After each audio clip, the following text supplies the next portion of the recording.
네, 크롱님들 반갑습니다. 박종환 작가입니다.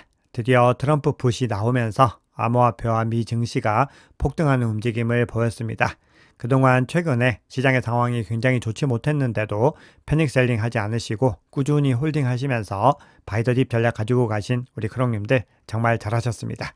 자, 그런데 상황이 완전히 해결된 것은 아닙니다. 시장에서는 또 새로운 국면들이 보이고 있는데요. 시장에 어떤 변화들이 일어나고 있는지 한번 살펴보겠습니다. 네, 오늘 영상이 도움이 되셨다면 구독, 좋아요, 댓글, 알림 설정 정중히 부탁드리겠습니다. 네, 먼저 말씀드렸던 것처럼 결국은 시장을 트럼프가 구했습니다. 트럼프 풋이 나왔다. 이런 헤드라인이 나오고 있는데요. 트럼프 대통령이 중국을 제외한 모든 교역국에 대해서 90일간 상호 관세를 유예하기로 하면서 대규모 묻지마 매수가 나타났습니다. 뉴욕 증시의 3대 지수도 역대급으로 상승을 했습니다. 나스닥이 무려 12% 이상 상승을 하면서 축제를 벌였습니다. 자, 개별적인 종목들도 한번 살펴보시면요. 테슬라는 무려 22.69% 상승을 했고요. 그 외에도 애플과 엔비디아 그리고 메타 같은 종목들이 크게 급등하는 모습들을 보였고, 전반적으로 빅테크들은 대부분은 10% 내외의 상승 움직임들을 보였습니다. 자, 이렇게 폭등을 한 데는 두 가지 요인이 중요하게 작용을 했는데요. 첫 번째는 상호 관세가 유예가 됐기 때문에 글로벌 경기 침체 우려가 누그러졌다는 겁니다. 결국 글로벌 공급망이 무너지지 않을 것이다 라는 안도감이 생겨난 부분들이 작용을 했습니다. 자, 그런데 중요한 것은 아마 두 번째가 아닐까 싶은데요. 트럼프 대통령도 시장을 무시하면서 자신의 정책을 밀어붙이기는 어렵다. 이 부분들이 확인이 된 겁니다. 네, 그러면 세부적인 내용 한번 살펴보겠습니다. 네, 트럼프 대통령이 상호 관세를 90일간 유예하기로 결정을 했습니다. 그리고 보복 관세를 부과하지 않은 중국을 제외하면 대부분의 국가들이죠. 관세율을 10%로 인하해서 90일 동안은 적용을 하기로 했습니다. 네, 그런데 중국과의 전쟁은 더 과열되는 움직임입니다. 상호 관세율을 120%로 대폭 상향 조정을 했습니다. 중국과만 전면전을 하겠다는 의지를 보여준 건데요.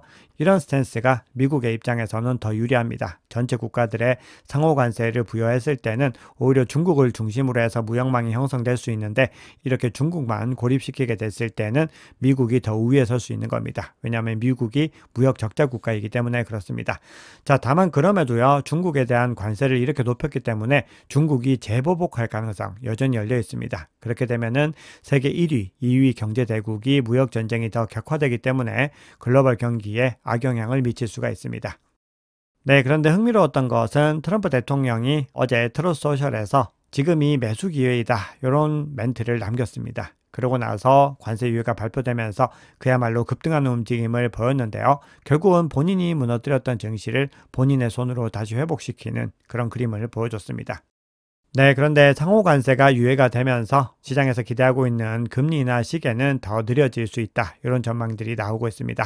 네, 그러면 상황들 한번 살펴보시면요. 먼저 어제 미국 10년물 국채 입찰에 대한 부분들이 중요하게 좀 다루어졌는데, 미국 재무부가 입찰을 실시하고 390억 달러 규모의 10년물 발행 수익률이 4.435%로 결정됐다. 이렇게 발표를 했습니다. 그러면서 어제 굉장히 강력한 수요가 유입이 되면서 한 고비를 넘겼다. 이렇게 이야기를 했습니다. 자, 그리고 그동안에 트럼프 대통령이 계속해서 시장을 흔들면서 10년물 국채금리가 꾸준히 하락세를 보이다가 다시 반등세로 전환하는 것을 확인할 수 있습니다. 그만큼 위험자산 선호 심리가 다시 조금씩 살아나고 있는 것들을 확인할 수 있습니다. 그리고 골드만삭스와 JP모건에서 미국의 올해 경기 침체 확률을 굉장히 높게 베팅을 했는데, 골드만삭스가 이 상호관세 유예 발표 이후에 미국의 경기 침체 확률 예측을 철회를 했습니다. 네, 그리고 CME의 패드워치 툴 상으로도 금리 인하에 대한 기대감들이 줄어들고 있는데요. 어제 같은 경우는 5월 달에도 금리를 인하할 것이다 라는 전망들이 더 무게감이 실렸는데, 다시 동결에 더 월등하게 무게감이 실리고 있습니다. 그럼에도 현재까지는 연 4회에 대한 기대감들이 유지가 되고 있는데요. 이 수치들을 조금 더 정확하게 살펴보시면은 10월 달과 12월 달 같은 경우는 사실상 동결과 인하에 대한 부분들이 거의 비슷하게 유지가 되고 있는 것을 확인할 수가 있습니다. 그래서 이 금리 인하 횟수라든지 이 수준에 대해서는 조금 보수적으로 보는 것이 더 낫다고 생각을 합니다. 네, 그리고 시장의 또 하나 중요한 기대감 중에서는 이 글로벌 M2 머니가 증가하고 있는 부분들이 있는데요. 아직까지 이 상승 부분들이 비트코인 가격에 반영이 되지 않았는데 그동안의 관세 이슈가 유동성에 대한 호재들을 다 상쇄시키고 있는 그림이었습니다. 그런데 이제 관세에 대한 부분들이 90일 동안은 그래도 안정세를 찾았기 때문에 시장이 다시 이 유동성에 의한 상승세로 전환하지 않을까 이런 기대감들도 나오고 있습니다. 네, 그래서 시장에서는 2분기에 어떤 움직임을 보일지에 대한 부분들이 많은 관심사가 되고 있는데요. 과거 사이클의 흐름들 한번 살펴보시면은 1분기가 좋지 못했을 때 2분기가 좋았던 경우가 많습니다. 보시면은 그런 패턴들이 계속해서 나타나죠. 2019년도 마찬가지입니다. 1분기가 저조하니까 2분기가 좋았고 늘 그런 움직임들을 많이 보였습니다. 반면에 1분기가 좋았을 때는 2분기가 좋지 않은 움직임들을 보이는 경우들이 많이 있었죠. 그렇기 때문에 이번에는 1분기가 상당히 좋지 못했기 때문에 이번 2분기를 기대해도 되지 않을까 이런 사이클 관점의 해석들이 있습니다. 그리고 2분기를 기점으로 해서요. 트럼프 행정부가 단기 국채들을 이제 차환을 해야 되는 부분들이 있는데 이 차환을 2분기 기점으로 다 마무리를 해야 되는 부분들이 있고요. 다음으로는 금리를 1회 인하할 가능성에 대한 부분들, 마지막으로 5월 달에 비트코인 2025 행사가 열리는 부분들도 시장에서는 2분기를 좀 기대하는 어떤 관점에 힘을 보태고 있습니다. 그런데 관세가 90일 유예이기 때문에 결국 이 영향들이 또 3분기에 돌아올 수 있습니다. 그래서 2분기가 좋은 움직임을 가져가면 3분기에는 또 저조한 움직임을 가져갈 가능성들을 염두에 두시면서 투자 전략을 중장기적으로 가져가셔야 됩니다. 네, 그러면 온체인 지표 통해서 시장의 변화 움직임들을 한번 살펴보겠습니다. 네, 그동안에 계속해서 롱 포지션이 정산이 되면서 시장이 침체 국면들을 보였었는데 어제는 하루 사이에 10% 가까운 이 등락을 갖다가 거듭을 하면서 숏 포지션 물량들이 많이 청산되는 것을 확인할 수 있습니다. 아주 크게 청산이 되는 움직임들이 나오고 있는데요. 상호관세 유예 발표 이후로 약 1시간 동안에 5% 가격이 급등을 하면서 9,200만 달러의 숏 포지션이 단기 청산이 됐습니다. 네, 그리고 시장이 이렇게 크게 움직인 데에는 심리적인 영향들이 많이 작용을 했는데요. 90일 유예가 발표가 되면서 여기에 대한 관심들이 급증을 했고요. 그리고 심리 지표들도 봤을 때 긍정적인 관점들이 약세 관점들을 압도하는 움직임들을 보였습니다. 거의 3배에서 4배 정도 더 긍정적인 어떤 반응들이 나오고 있는 것들을 소셜 볼륨상으로 확인할 수 있었습니다. 그런데 이렇게 심리적인 여파들은 지속력은 사실은 부족합니다. 이후에 나오는 것들은 이제 실질적으로 펀더멘털을 높일 수 있는 그리고 실질적으로 비트코인 가격을 중장기적으로 견인할 수 있는 그런 호재들이 꾸준히 등장을 해야 됩니다. 상호관세가 아직까지 진행 중인 문제라는 점에서 우리는 조금 더 중장기적인 관점에서 시장을 바라보셔야 된다는 겁니다. 네, 그런데 이번 하락장에서 우리가 반드시 배워야 되는 교훈이 있습니다. 제가 그동안에 시황을 전해드리면서 바이더딥에 대한 부분들을 계속해서 강조드렸고 이 장기 투자에서는 정석이다라는 부분들을 강조드렸습니다. 최근 가격이 하락하는 움직임이 나오면서 단기 보유자들의 행동 패턴을 한번 살펴봤더니 예상했던 그대로 하락하는 시장에서 패닉 셀링으로 대응을 했습니다. 이 얘기는 결국은 손실을 완전히 확정 지으면서 시장에서 도망을 쳐버렸다는 겁니다. 미실한 손실은 손실이 아니다라는 얘기들이 있는데 단기 보유자들은 결국은 손실을 갖다가 실현을 하면서 막대한 피해를 입은 겁니다. 그런데 이후에 어떻게 됐나요? 가격이 다시 반등을 한 겁니다. 따라서 이번에는 장기 보유자들의 움직임 한번 살펴볼 텐데요. 장기 보유자들은 가격이 하락하는 구간에서 이 정점에서 더 많이 매입을 하는 것을 확인할 수 있습니다. 즉 가격이 하락하면 하락할수록 장기 보유자들은 물량을 더 늘려나간다는 겁니다. 즉 꾸준히 저가 매수, 즉 바이더딥을 계속해서 해왔다는 것을 볼 수 있습니다. 즉 이렇게 대규모 박앤세일을 효율적으로 활용하는 주체들이 바로 이 장기 보유자들이라는 것을 확인할 수가 있었습니다. 그리고 시장이 다시 반등을 하면서 단기적으로도 큰 수익을 얻을 수가 있었던 겁니다. 앞으로 대세 상승장이 진행되는 동안에도 이 전략들은 계속해서 유지를 하셔야 됩니다. 네, 그런데 앞서 말씀드렸듯이 아직까지 시장이 완전히 회복된 국면을 보이고 있지는 않습니다. 상호관세가 유예가 되면서 그동안에 이 상호관세 이슈에 의해서 빠졌던 가격들이 일정 부분 회복이 되고 그리고 심리적인 작용에 의해서 회복들이 있었지만 그럼에도 실질적으로 큰 규모의 주체들의 움직임을 한번 살펴보시면은 굉장히 조심하는 움직임들을 볼 수 있습니다. 뒤에서 CVD 지표 통해서 고래들 움직임 한번 살펴볼 텐데요. 여기서도 비슷한 움직임들이 나오고 있습니다. 비트코인의 2개월 선물의 연간 프리미엄 지표를 한번 살펴봤을 때요. 이 지표는 선물이 현물 대비로 어느 정도 가격이 높은지에 대한 부분들을 측정하는 지표인데 현재 5% 정도가 나오고 있고 일시적으로 6%를 상회했다가 다시 조정을 받는 국면들을 보이고 있습니다. 그러면서 5%인 이 중립 수준으로 돌아와 있습니다. 그리고 비트코인 선물 펀딩 레이트도 6주 만에 최고치를 기록을 하면서 크게 상승을 했지만 여전히 중립 범위 내에서 유지가 되고 있습니다. 이렇게 비트코인 파생 상품 지표가 전반적으로 일관되게 중립 구간을 유지하고 있다고 하는 것은 이 관세 유예가 이 비트코인과 암호화폐 시장에 대한 신뢰를 회복하기에 완전히 충분하지는 못했다라는 부분들입니다. 즉 대규모로 자본을 움직이는 이 세력들은요, 중국과의 무역전쟁 긴장감이 지속되는 상황들, 그리고 연준의 금리 인하 속도가 느려질 수 있는 이런 부분들이 여전히 불확실성으로 남아있다고 인지를 하고 있기 때문에 단기적으로 한번 크게 움직였지만 그럼에도 아직까지는 과열 구간까지는 진입을 하지 못하고 있는 겁니다. 결국은 시장을 더 근본적으로 끌어올릴 수 있는 그런 호재들과 이 트리거들이 계속해서 시장에 등장을 해줘야 됩니다. 네, 코인베이스 프리미엄 지표로 봤을 때도 비트코인이 상승하는 이 구간들 보시면은 이 프리미엄 지표가 많이 회복되고 있는 것을 확인할 수 있습니다. 자, 그럼에도 아직까지는 차량 시점 기준으로 양전환에 성공을 하지 못했습니다. 즉 플러스로 전환을 하지 못했다는 겁니다. 더 본격적인 상승을 위해서는 미국 수요가 이렇게 월등하게 돌아와 줘야 되고, 작년 11월 같은 경우를 살펴보면은 월등하게 프리미엄 지표가 높아지는 것들을 확인할 수가 있었습니다. 그렇기 때문에 아직까지는 미국의 기관발 수요가 본격적으로 돌아오지 못했다라는 것을 지표를 통해서 확인할 수 있습니다. 네, 그러면 시장의 중요한 이슈들을 한번 살펴보겠습니다. 네, 시장에 굵직굵직한 뉴스들이 많이 전해졌는데요.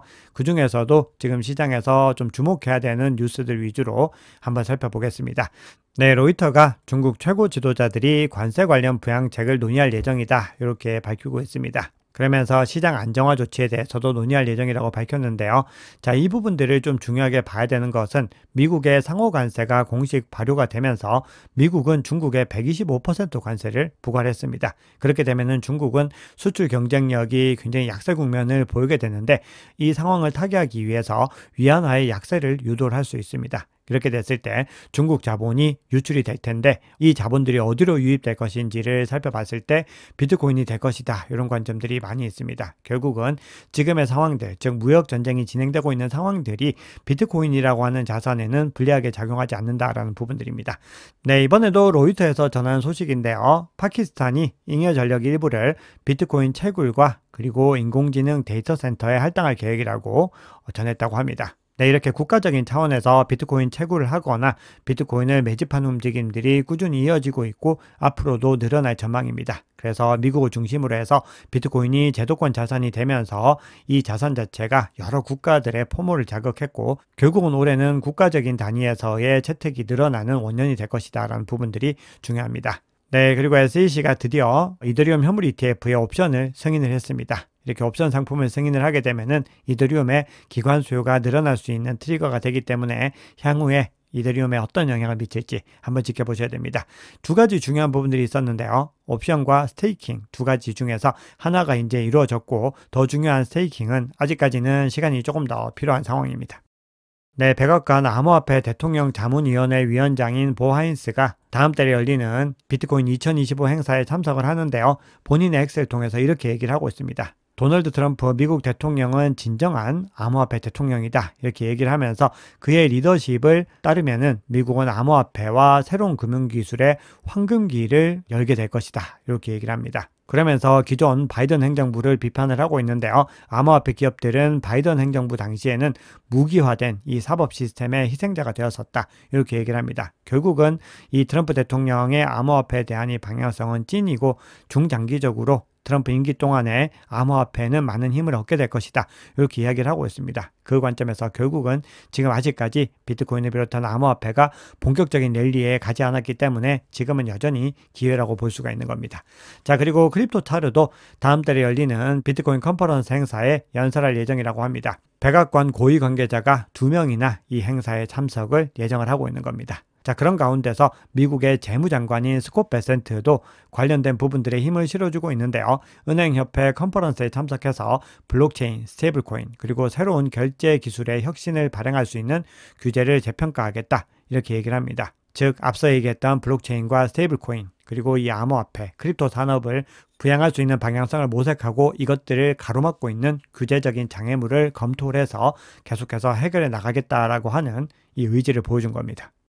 네, 그러면 CBD 지표 한번 살펴보겠습니다. 네, 바이오 차트 상으로 봤을 때 매도벽이 어제까지는 88에서 89K에 형성되어 있었는데 다시 이 매도벽이 89에서 90K 사이로 이동을 하고 있습니다. 상당히 두터운 매도벽이라고 볼 수 있습니다. 그리고 88K에서도 매도벽이 조금씩 생겨나고 있고 85를 경계로 해서도 매도벽이 생겨나는 것을 볼 수 있습니다. 즉 매도세가 적극적으로 상승 추세를 막아서는 움직임들을 확인할 수 있습니다. 고래들의 움직임에서는 흥미로운 부분들이 포착이 됐는데요. 그동안에 계속해서 매도에 집중을 하고 있던 보라색, 빨간색, 녹색이 다시 유입으로, 즉 매수로 전환하는 움직임들을 확인할 수 있었습니다. 반면에 그동안에 좋은 움직임들, 매수세를 가지고 가던 이 갈색 고래 같은 경우는 오히려 여기서부터 물량을 던지고 관망의 움직임을 보이고 있습니다. 그리고 주황색도 비슷한 움직임을 보이고 있는 것을 확인할 수 있습니다. 즉 가장 큰 규모와 가장 작은 주체들 그리고 그 중간에 있는 주체들 사이에서 다른 움직임들이 나오고 있다는 것이고 결국 가격의 반등세는 요 중간의 주체들이 이끈 것을 확인할 수 있습니다. 그래서 현재 바이낸스 거래소에서 매수세가 매도세보다 상대적으로 위에 있는 것을 CVD 지표를 통해서 확인할 수 있습니다. 네, 그러면 비트코인 차트 한번 보겠습니다. 네, 비트코인 가격이 83K를 일시적으로 회복을 하고 있습니다. 보시면은 계속해서 365일 이평선을 잘 지지받고 올라갔고요. 현재 시점에서는 22평선을 테스트를 하고 있습니다. 그런데 이 구간에서 계속해서 격전을 오랫동안 치렀다 보니까 여기에 매물대가 이 구간 다음으로 가장 두터워져 있는 것을 확인할 수 있습니다. 그래서 22평선을 상방 돌파하고 이 구간들에서 지지를 받고 올라가게 됐을 때는 향후에 이 구간이 중요한 지지 구간으로 전환될 가능성이 있습니다. 그래서 현재 시점에서 이 구간에서 돌파 테스트에 성공을 할 수 있는가 이 부분들이 중요합니다. 자, 그런데 52평선과 202평선 한번 살펴보시면은 데드크로스가 포착이 되고 있습니다. MACD 상으로도 지금 약세 국면이 계속해서 이어지고 있는 것을 볼 수 있는데요. RSI 상으로는 이평선을 상방 돌파를 했지만 역시나 50을 넘어서지 못하면서 아직까지는 기술적인 추세상으로 완전히 강세 국면으로 전환하지 못했다는 것을 확인할 수 있습니다. 그래서 결국은 이 비트코인 가격이 지금 가장 중요한 요 구간 22평선을 중심으로 한 구간들을 상방 돌파해야 되고요. 이후에 50과 202평선까지 회복을 해야지 더 본격적으로 상승 추세에 힘을 얻을 수가 있습니다. 자, 그런데 매물대 구성 한번 살펴봤을 때요. 지금 비트코인 가격을 중심으로 해서 하방과 상방에 모두 다 좀 두텁게 매물대가 형성되어 있는 것을 볼 수 있는데요. 현재 가격 하단 구간으로는 82.6K에 가장 두터운 매물대가 형성이 되어 있고요. 그 하단으로는 80.2K에 두텁게 형성이 되어 있습니다. 그러고 나서 바로 매물대가 옅어지고 있기 때문에 만약에 추가적인 조정을 받더라도 적어도 80K 상단을 지켜내야 되고 현재 구간들을 좀 잘 지켜내는 게 중요합니다. 반면에 상방으로는 이 구간이 84K에 매물대가 두텁게 형성이 되어 있고 다음으로 또 두터운 부분들은 94.1K에 상대적으로 더 두텁게 형성이 되어 있습니다. 그래서 차트 관점으로 봤을 때 이 구간들을 경계로 해서 비트코인이 치열한 접전을 벌일 수 있습니다. 그래서 이 구간들을 회복하더라도 본격적으로 100K를 다시 회복하고 전고점을 위한 테스트를 하기 위해서는 이 두터운 매물대를 통과해야 되기 때문에 우리는 이 시장을 조금 더 긴 관점으로 보셔야 됩니다. 네, 하루 사이에 시장의 분위기가 완전히 달라졌습니다. 트럼프 대통령의 상호관세 관련된 발표 때문인데요. 단기적인 리스크가 일시적으로 유예가 됐지만 그렇다고 해서 장기적으로 모든 상황이 해결된 것은 아니다라고 강조드렸습니다. 그렇기 때문에 현재 시점에서 시나리오를 예측하는 것은 더 어려워졌습니다. 그런데 늘 강조드리는 부분이 있죠. 투자는 예측의 영역이 아니라 대응의 영역이라는 겁니다. 지금 시장의 상황이 아무리 복잡하더라도 시장의 대응 전략은 심플하게 가지고 가실 수가 있습니다. 내가 처한 상황들, 내가 단기 미션 손실을 얼마나 감내할 수 있는지, 내 현금 흐름이 얼마나 되는지 이런 부분들을 잘 판단하셔가지고 현재 구간에서 전략을 잘 판단해 주시면 됩니다. 그동안의 시황을 통해서 어떤 전략을 가져가야 되는지 두 가지 관점, 그리고 이것들을 연장하면은 DCA 전략과 관망 관점들까지 해서 한 4가지 정도의 시나리오를 통해서 시장에서 방향성을 접근하실 수가 있습니다. 그래서 한번 잘 고민을 하셔가지고 지금 이 시점에서 또 투자 원칙을 다시 한번 더 다잡아 보시면 어떨까 그렇게 생각을 합니다. 네, 오늘 준비한 얘기는 여기까지입니다. 여러분 오늘 영상이 도움이 되셨다면 구독, 좋아요, 댓글, 알림 설정 정중히 부탁드리겠습니다. 지금까지 박 작가였습니다.